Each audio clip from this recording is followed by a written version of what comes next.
Good afternoon, friends. Going forward in this particular presentation, I'm going to focus more on normal distributions, especially the first function under the normal distribution. So now we are able to understand the jargon also. I have already discussed that yes, there are certain kind of distributions: normal, binomial, continuous, and discrete.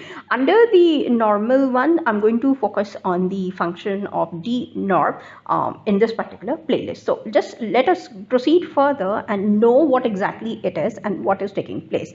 The probability dnorm, we have seen that it is the probability density function.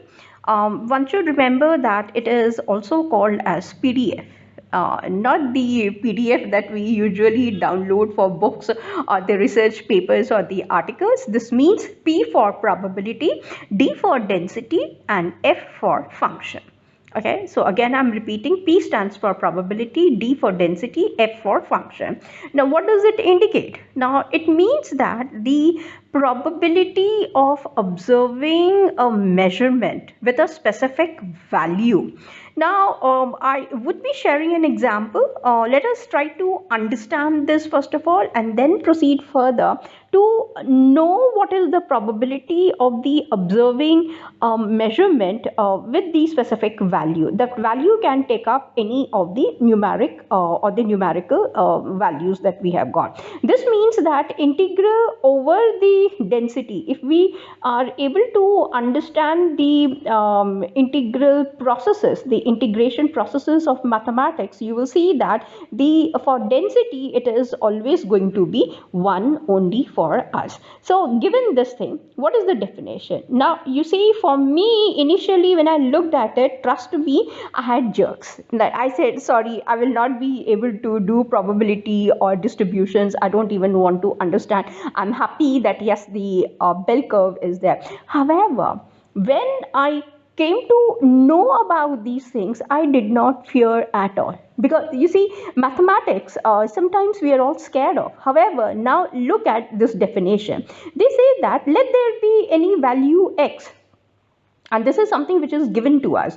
The normal density is defined as, it's a function. Remember, I told you normal density is the function of what? For any value x which is present, number one, then you have to see that yes, there are only two things for us when we are talking about the density. What are those two things? One is the mu, which is nothing but the mean of the numbers, and sigma square, which is nothing but the variance. Okay, so I have got here fx for any value of x. We are going to focus on its mean or the standard deviation.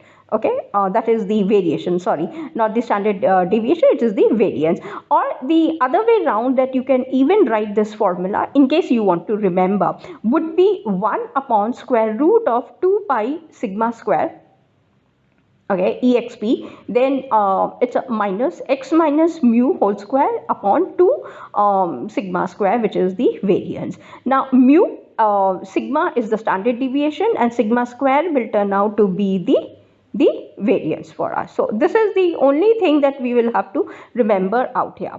Now this is the example which we are going to work upon, and we will see even in the I would say R studios as to how to deal with this, so that I can see the distribution. Now what is the problem? Let us suppose, okay, there is an individual and I'm looking for the IQ, that is the intelligence quotient, to be 140.